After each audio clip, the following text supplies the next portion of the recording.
forging ahead with a move to a cleaner energy future. That was among one of the main themes to garner attention at this year's African Utility Week.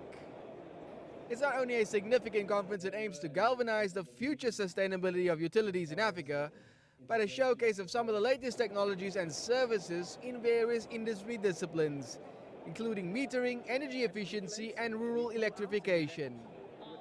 South Africa's move to renewable energy sources has attracted a flurry of new power utilities, and it's something the CEO of the country's energy regulator, NERSA, has welcomed as a facilitator for economic development.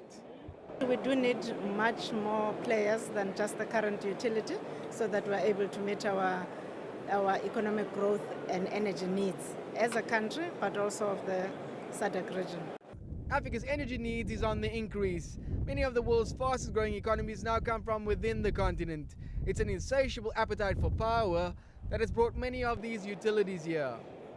They're aiming to drive through efficiencies in power generation by shaping their products and services in a more sustainable and cost-effective way.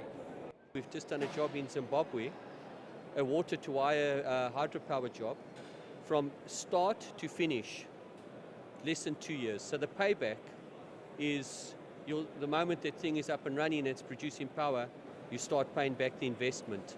And that's why we work in this mini and micro hydropower space, so up to about 10 megawatts of power and smaller. Renewable energy sources like wind farms are changing the landscape here in the Western Cape, many of which are now coming online and contributing directly to the grid. But on a far smaller scale is this unique invention aimed at impoverished and rural dwellings and uses power of a different kind. Our solution provides an alternative that is more affordable, and it is recharged with human pedal power. Typically what happens with these lights is they are used in place of paraffin and candles, and once these lights are flat, they would plug them into our power cycle and they pedal for 20 minutes, which charges these lights up again. For the many exhibitors and delegates, the African Utility Week is the ideal opportunity to tap into the continent's utility infrastructure sector, which by all accounts seems to be just at the beginning of its upward growth trajectory.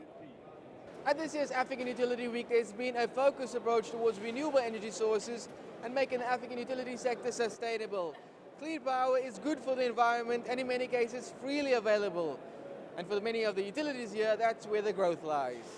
Travers, CCTV, Cape Town.